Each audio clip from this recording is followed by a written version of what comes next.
Chapter 24, Beverages. Part 1, Water Drinking. Pure water is a blessing. In health and in sickness, pure water is one of heaven's choicest blessings. Its proper use promotes health. It is the beverage which God provided to quench the thirst of animals and man. Drunk freely, it helps to supply the necessities of the system and assists nature to resist disease.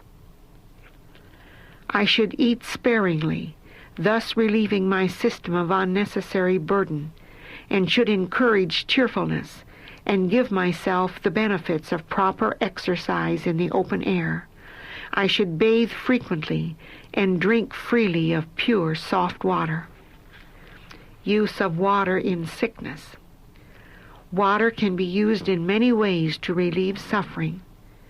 Draughts of clear, hot water taken before eating, half quart more or less, will never do any harm, but will rather be productive of good.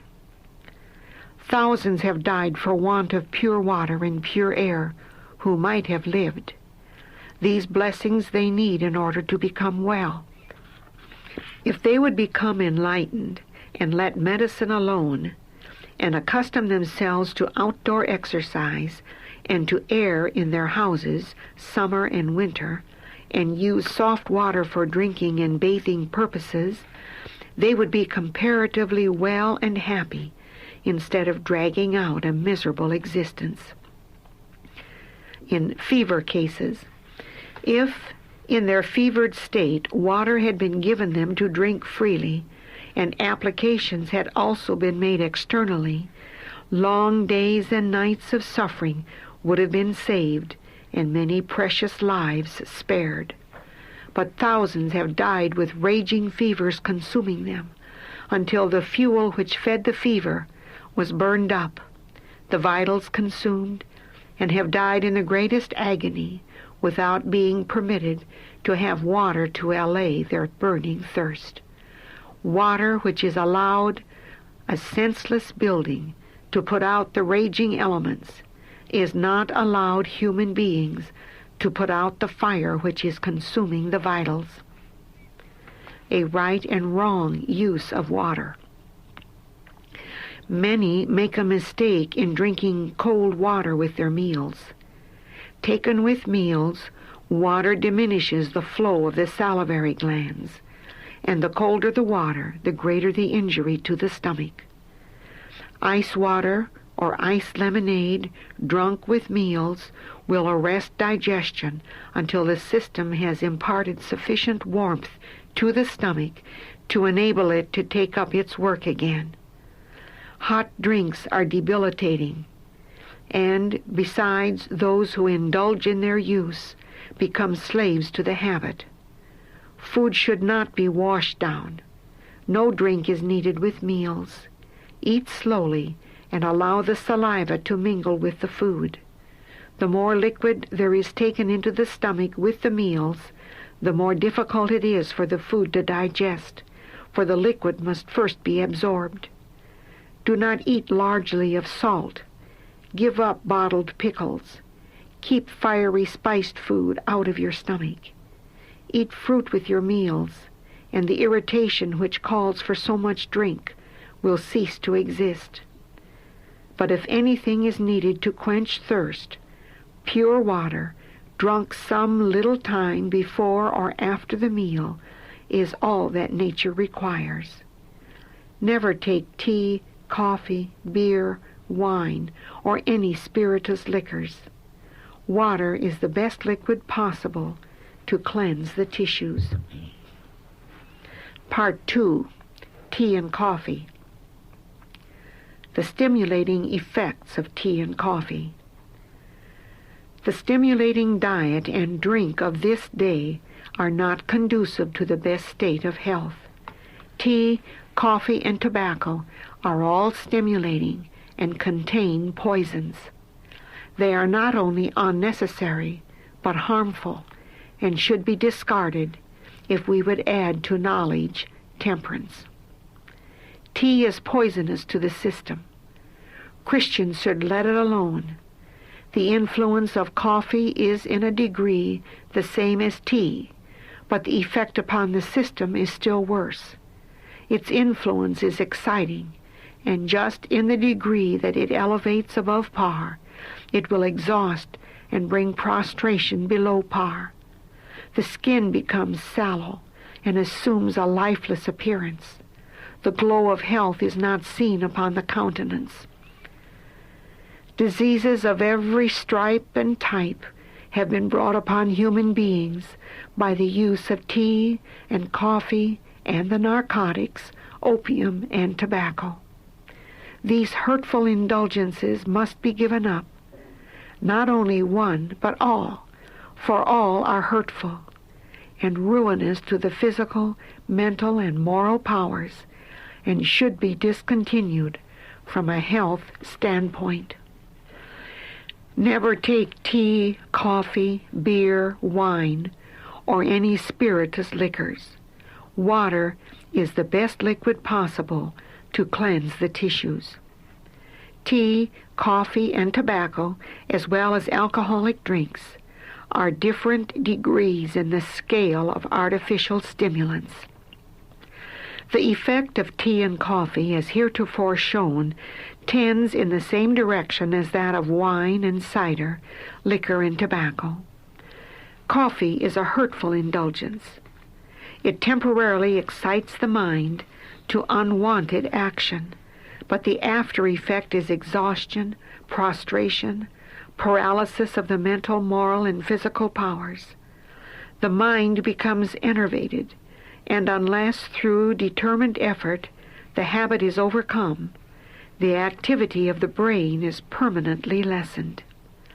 All these nerve irritants are wearing away the life forces, and the restlessness caused by shattered nerves, the impatience, the mental feebleness, become a warring element, antagonizing to spiritual progress. Then should not those who advocate temperance and reform be awake to counteract the evils of these injurious drinks? In some cases, it is as difficult to break up the tea and coffee habit as it is for the inebriate to discontinue the use of liquor. The money expended for tea and coffee is worse than wasted. They do the user only harm, and that continually. Those who use tea, coffee, opium, and alcohol may sometimes live to an old age, but this fact is no argument in favor of the use of these stimulants. What these persons might have accomplished, but failed to do because of their intemperate habits, the great day of God alone will reveal. Those who resort to tea and coffee for stimulation to labor will feel the evil effects of this course in trembling nerves and lack of self-control. Tired nerves need rest and quiet. Nature needs time to recuperate her exhausted energies. But if her forces are goaded on by the use of stimulants, there is, whenever this process is repeated, a lessening of real force. For a time, more may be accomplished under the unnatural stimulus, but gradually it becomes more difficult to arouse the energies to the desired point, and at last exhausted nature can no longer respond. Harmful effects attributed to other causes.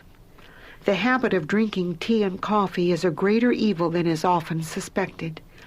Many who have accustomed themselves to the use of stimulating drinks suffer from headache and nervous prostration and lose much time on account of sickness. They imagine they cannot live without the stimulus and are ignorant of its effect upon health. What makes it the more dangerous is that its evil effects are so often attributed to other causes. Effects on mind and morals. Through the use of stimulants, the whole system suffers. The nerves are unbalanced, the liver is morbid in its action, The quality and circulation of the blood are affected, and the skin becomes inactive and sallow. The mind, too, is injured. The immediate influence of these stimulants is to excite the brain to undue activity, only to leave it weaker and less capable of exertion. The after effect is prostration, not only mental and physical, but moral. As a result, we see nervous men and women of unsound judgment and unbalanced mind. They often manifest a hasty, impatient, accusing spirit, viewing the faults of others as through a magnifying glass, and utterly unable to discern their own defects. When these tea and coffee users meet together for social entertainment, the effects of their pernicious habit are manifest. All partake freely of the favorite beverages, and as the stimulating influence is felt, their tongues are loosened, and they begin the wicked work of talking against others. Their words are not few or well chosen. The tidbits of gossip are passed around, too often the poison of scandal as well. These thoughtless gossipers forget that they have a witness. An unseen watcher is writing their words in the books of heaven. All these unkind criticisms, these exaggerated reports, these envious feelings, expressed under the excitement of the cup of tea, Jesus registers as against himself. Inasmuch as ye have done it unto one of the least of these, my brethren, ye have done it unto me. We are already suffering because of the wrong habits of our fathers, and yet how many take a course in every way worse than theirs? Opium, tea, coffee, tobacco, and liquor are rapidly extinguishing the spark of vitality still left in the race. Every year millions of gallons of intoxicating liquors are drunk, and millions of dollars are spent for tobacco. And the slaves of appetite, while constantly spending their earnings in sensual indulgence, rob their children of food and clothing and the advantages of education. There can never be a right state of society while these evils exist. Create nervous excitement, not strength. You are highly nervous and excitable. Tea has an influence to excite the nerves, and coffee benumbs the brain. Both are highly injurious. You should be careful of your diet. Eat the most wholesome, nourishing food, and keep yourself in a calm state of mind where you will not become so excited and fly into a passion.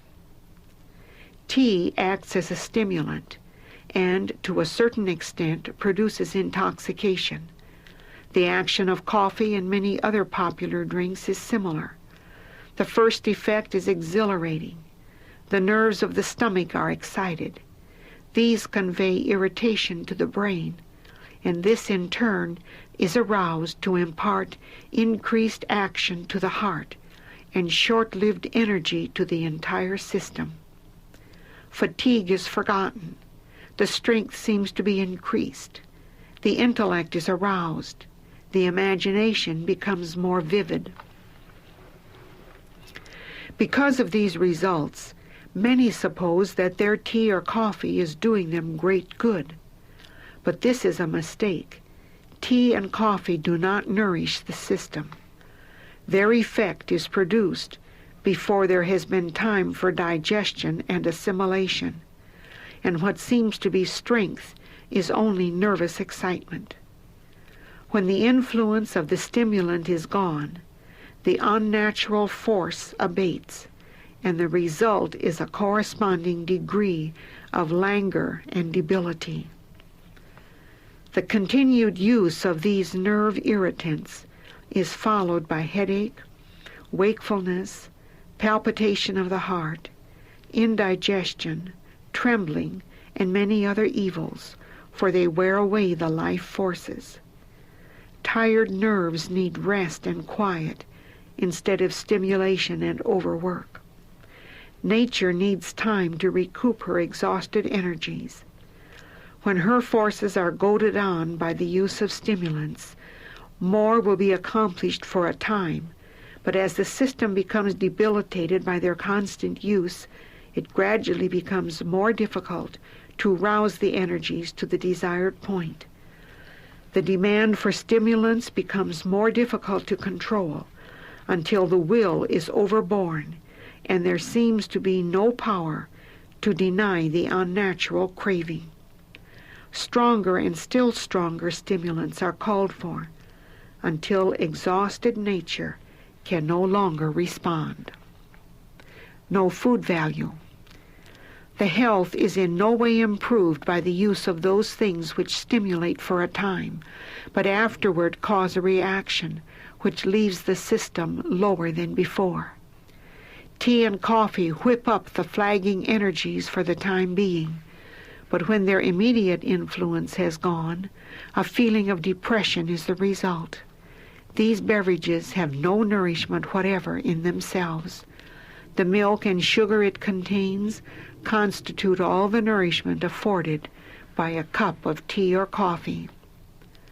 Spiritual perception blunted. Tea and coffee are stimulating.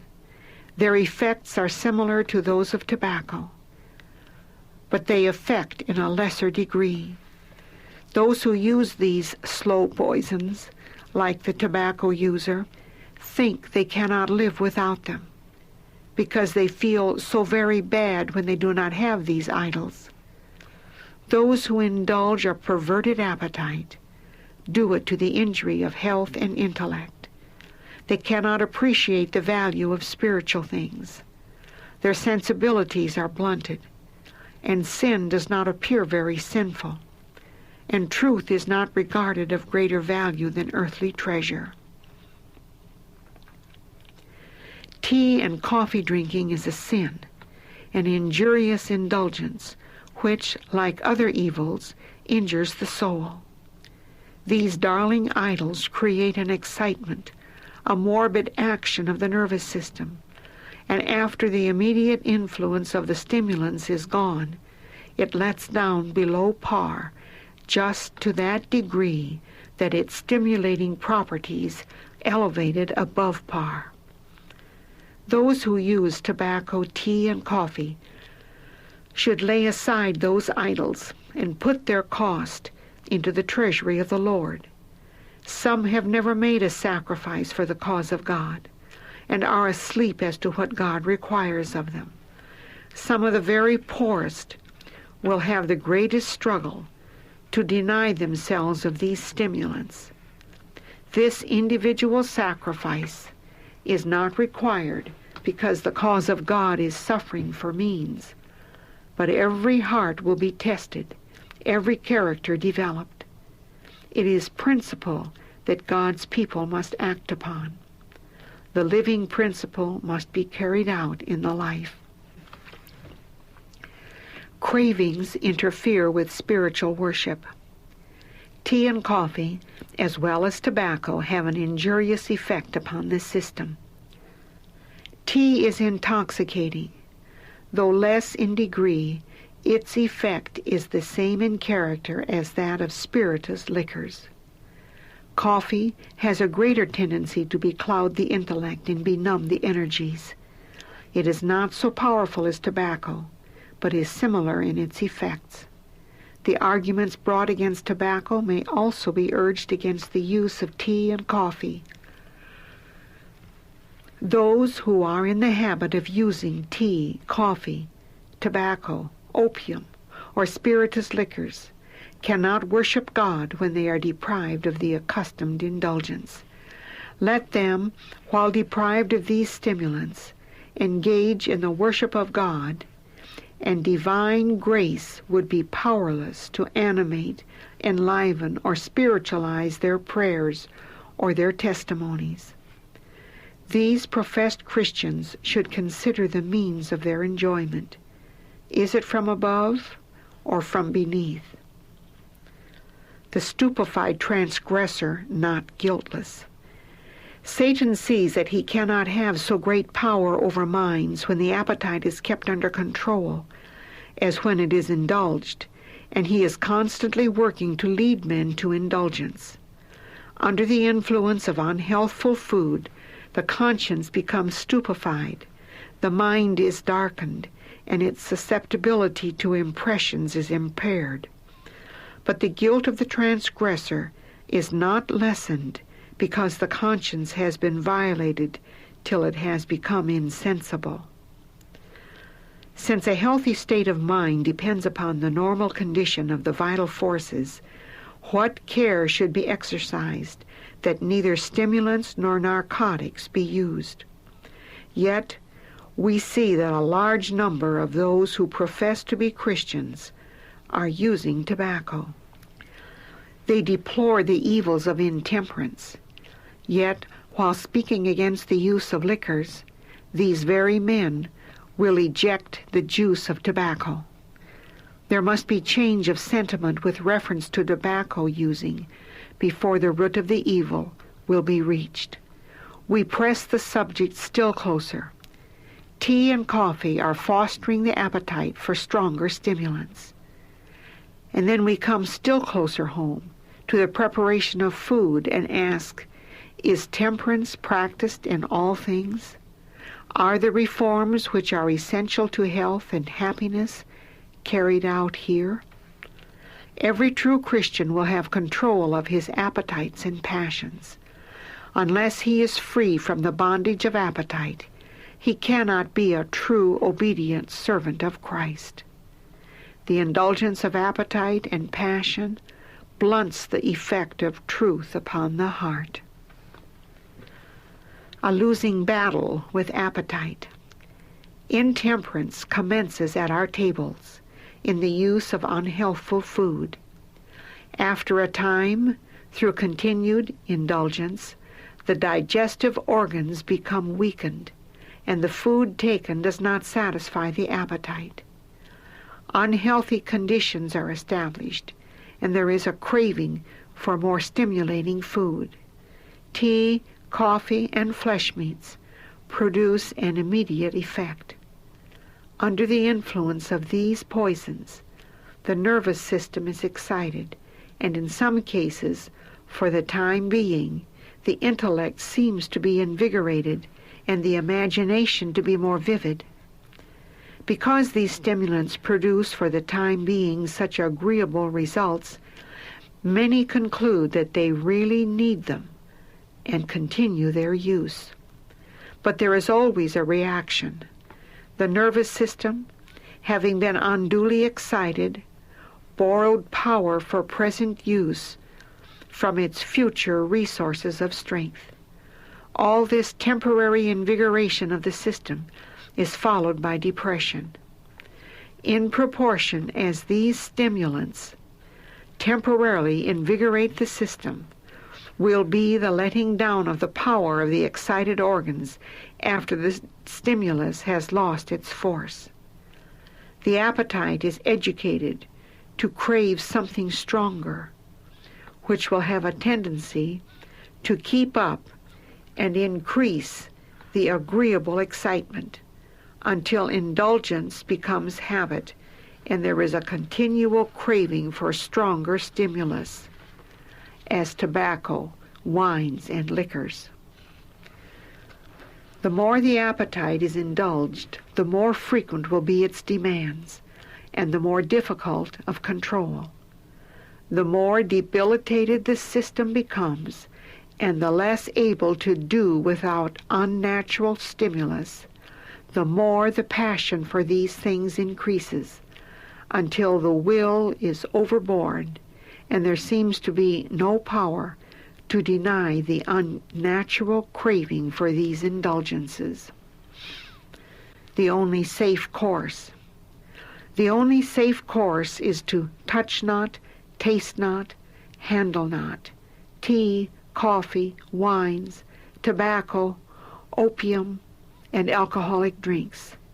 The necessity for the men of this generation to call to their aid the power of the will, strengthened by the grace of God, in order to withstand the temptations of Satan and resist the least indulgence of perverted appetite, is twice as great as it was several generations ago. The conflict between truth and self-indulgence. The facts relative to Korah and his company, who rebelled against Moses and Aaron and against Jehovah, are recorded for a warning to God's people, especially those who live upon the earth near the close of time. Satan has led persons to imitate the example of Korah, Dathan, and Abiram in raising insurrection among the people of God. Those who permit themselves to rise in opposition to the plain testimony become self-deceived and have really thought that those upon whom God laid the burden of his work were exalted above the people of God, and that their counsels and reproofs were uncalled for. They have risen in opposition to the plain testimony which God would have them bear in rebuking the wrongs among God's people. The testimonies borne against hurtful indulgences, as tea, coffee, snuff, and tobacco, have irritated a certain class, because it would destroy their idols. Many for a time were undecided whether to make an entire sacrifice of all these hurtful things, or reject the plain testimonies borne, and yield to the clamors of appetite. They occupied an unsettled position.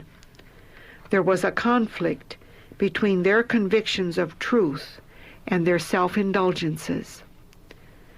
Their state of indecision made them weak, and with many, appetite prevailed.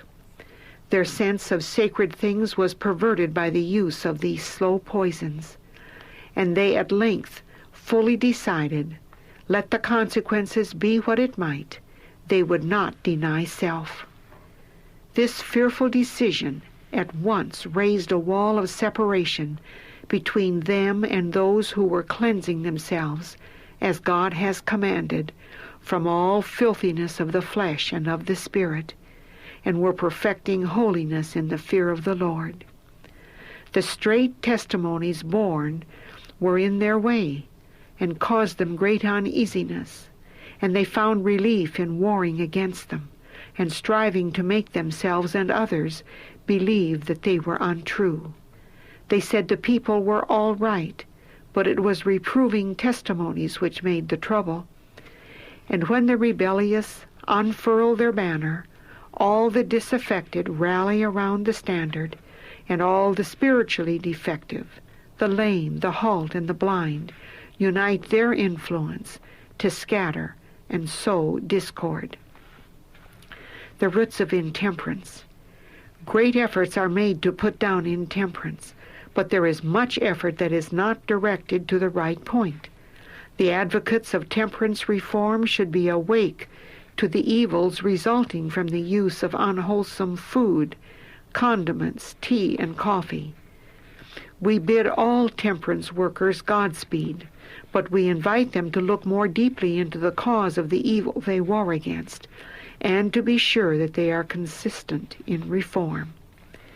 It must be kept before the people that the right balance of the mental and moral powers depends in a great degree on the right condition of the physical system.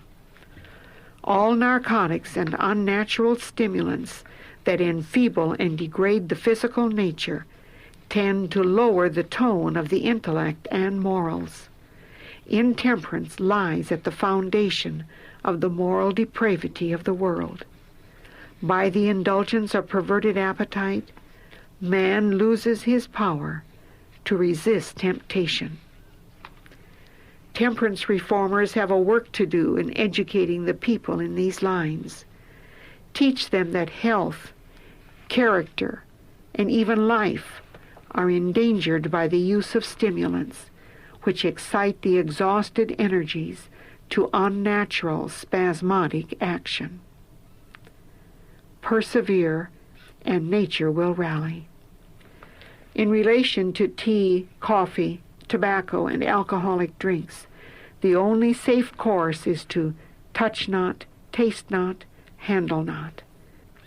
The tendency of tea, coffee, and similar drinks is in the same direction as that of alcoholic liquor and tobacco, and in some cases the habit is as difficult to break as it is for the drunkard to give up intoxicants. Those who attempt to leave off these stimulants will for a time feel a loss and will suffer without them, but by persistence they will overcome the craving and cease to feel the lack. Nature may require a little time to recover from the abuse she has suffered, but give her a chance, and she will again rally and perform her work nobly and well. Satan is corrupting minds and destroying souls through his subtle temptations. Will our people see and feel the sin of indulging perverted appetite? Will they discard tea, coffee, flesh meats, and all stimulating food, and devote the means expended for those hurtful indulgences to spreading the truth? What power can the tobacco devotees have to stay the progress of intemperance? There must be a revolution in our world upon the subject of tobacco before the axe is laid at the root of the tree. We press the subject still closer. Tea and coffee are fostering the appetite, which is developing for stronger stimulants as tobacco and liquor. Concerning flesh meat, we can all say, let it alone. And all should bear a clear testimony against tea and coffee, never using them. They are narcotics, injurious alike to the brain and to the other organs of the body. Let the members of our churches deny every selfish appetite. Every penny expended for tea, coffee, and flesh meat is worse than wasted, for these things hinder the best development of the physical, mental, and spiritual powers. A suggestion of Satan. Some think that they cannot reform, that health would be sacrificed should they attempt to leave the use of tea, tobacco, and flesh meats. This is a suggestion of Satan. It is these hurtful stimulants that are surely undermining the constitution and preparing the system for acute diseases by impairing nature's fine machinery and batting down her fortifications erected against disease and premature decay. The use of unnatural stimulants is destructive to health and has a benumbing influence upon the brain, making it impossible to appreciate eternal things. Those who cherish these idols cannot rightly value the salvation which Christ has wrought out for them by a life of self-denial, continual suffering, and reproach, and by finally yielding his own sinless life to save perishing man from death. Part 3. Cereal substitutes for tea and coffee. Neither tea nor coffee should be served. Caramel cereal, made as nicely as possible, should be served in the place of these health-destroying beverages. Under some circumstances, persons may require a third meal. This should, however, if taken at all, be very light and have food most easily digested. Crackers, the English biscuit, or Zwieback, and fruit or cereal coffee are the foods best suited for the evening meal. I use a little boiled milk in my simple homemade coffee. Immoderate use of hot and injurious drinks.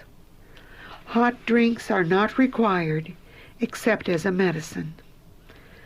The stomach is greatly injured by a large quantity of hot food and hot drink. Thus the throat and digestive organs, and through them the other organs of the body, are enfeebled. Part 4. Cider. We are living in an age of intemperance, and catering to the appetite of the cider bibber is an offense against God. With others, You have engaged in this work because you have not followed the light. Had you stood in the light, you could not have done this. Every one of you who has acted a part in this work will come under the condemnation of God unless you make an entire change in your business. You need to be in earnest. You need to commence the work at once to clear your souls from condemnation. After you had taken a decided stand in opposition to active participation in the work of the temperance societies, you might still have retained an influence over others for good had you acted conscientiously in accordance with the holy faith which you profess. But by engaging in the manufacture of cider, you have hurt your influence very much, and what is worse, you have brought reproach upon the truth, and your own souls have been injured. You have been building up a barrier between yourselves and the temperance cause. Your course led unbelievers to question your principles. You are not making straight paths for your feet, and the lame are halting and stumbling over you to perdition. I cannot see how, in the light of the law of God, Christians can conscientiously engage in the raising of hops or in the manufacture of wine or cider for the market. All these articles may be put to a good use and prove a blessing, or they may be put to a wrong use and prove a temptation and a curse. Cider and wine may be canned when fresh and kept sweet a long time, and if used in an unfermented state, they will not dethrone reason. Moderate drinking, the highway to drunkenness. Persons may become just as really intoxicated on wine and cider as on stronger drinks, and the worst kind of inebriation is produced by these so-called milder drinks. The passions are more perverse. The transformation of character is greater, more determined and obstinate. A few quarts of cider or wine may awaken a taste for stronger drinks, and in many cases, those who have become confirmed drunkards have thus laid the foundation of the drinking habit. For some persons, it is by no means safe to have wine or cider in the house. They have inherited an appetite for stimulants, which Satan is continually soliciting them to indulge.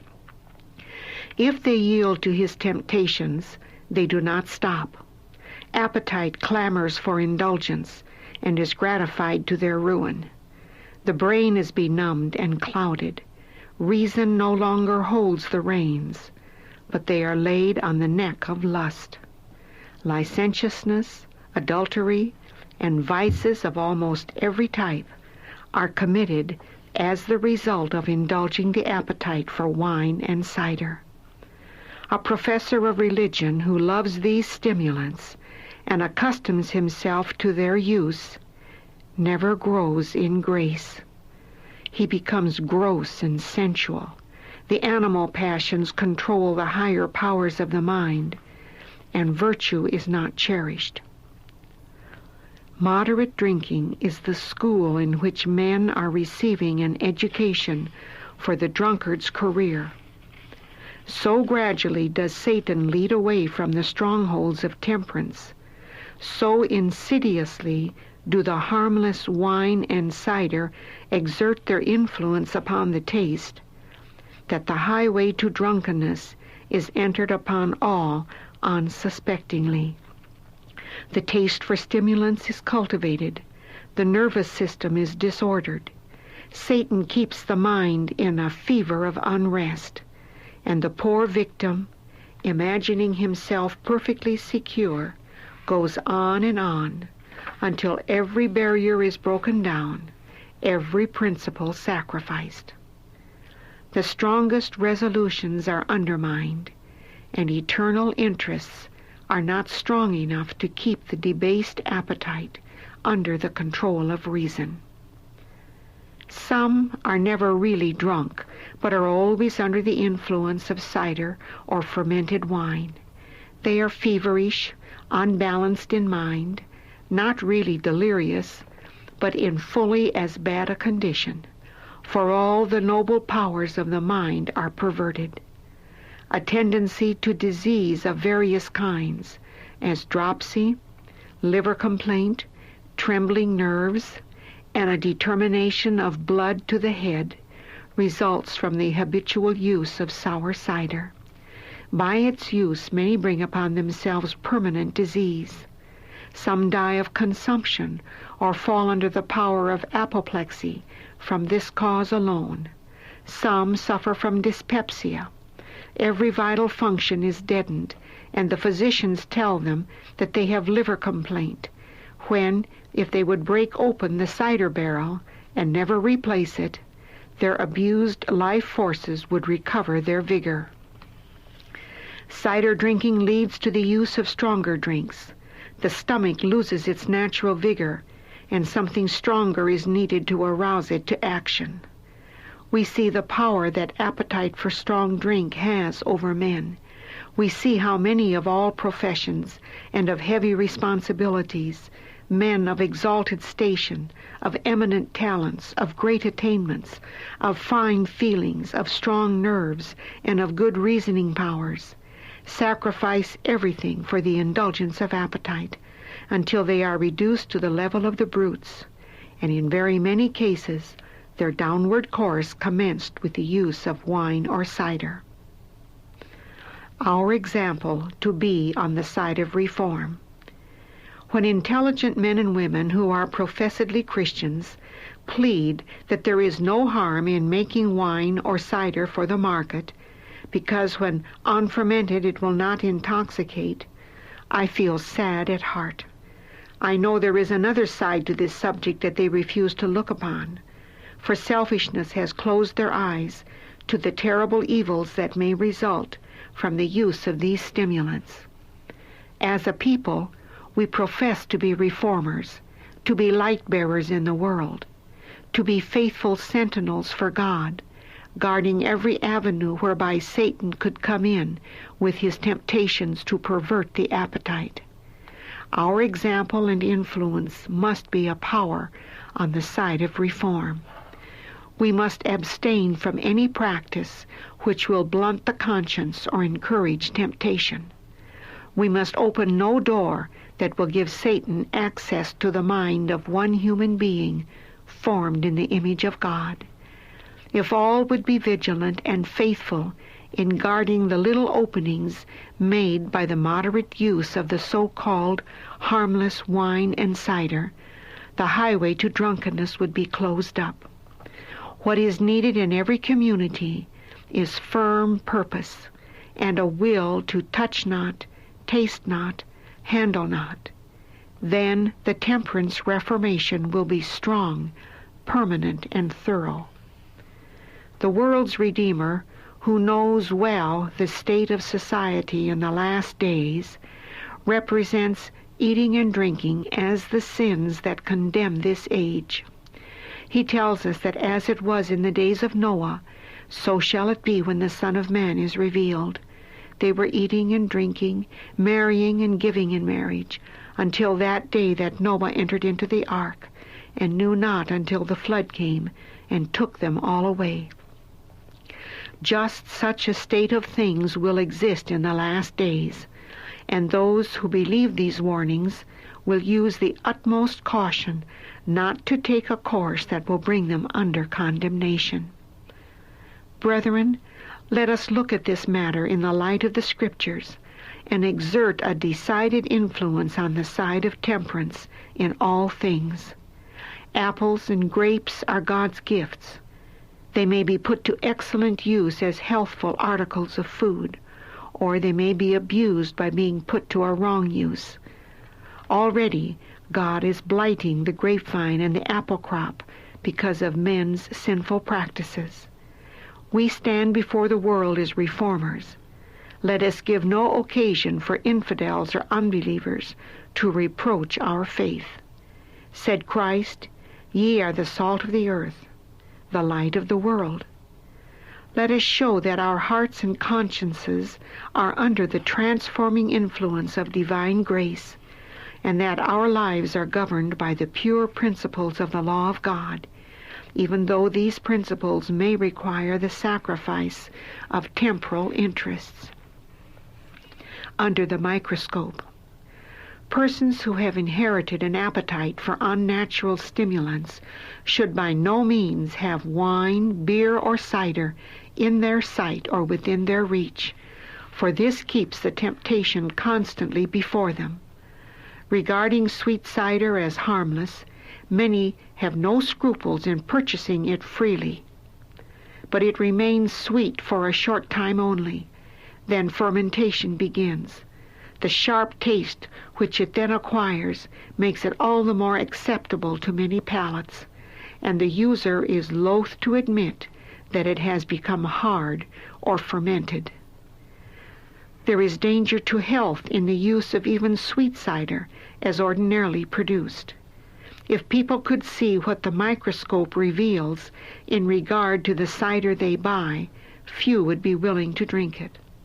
Often, those who manufacture cider for the market are not careful as to the condition of the fruit used, and the juice of wormy and decayed apples is expressed. Those who would not think of using the poisonous rotten apples in any other way will drink the cider made from them and call it a luxury. But the microscope shows that even when fresh from the press, this pleasant beverage is wholly unfit for use.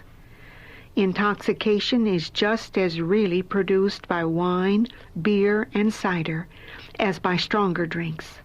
The use of these drinks awakens the taste for those that are stronger, and thus the liquor habit is established.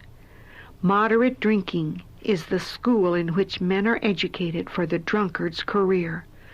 Yet so insidious is the work of these milder stimulants that the highway to drunkenness is entered before the victim suspects his danger. Part 5. Fruit juice. Sweet grape juice. The pure juice of the grape, free from fermentation, is a wholesome drink. But many of the alcoholic drinks, which are now so largely consumed, contain death-dealing potions. Those who partake of them are often maddened, bereft of their reason. Under their deadly influence, men commit crimes of violence and often murder. Beneficial to health. Make fruit the article of diet to be placed on your table, which will constitute the bill of fare. The juices of fruit, mingled with bread, will be highly enjoyed. Good, ripe, undecayed fruit is a thing we should thank the Lord for, because it is beneficial to health.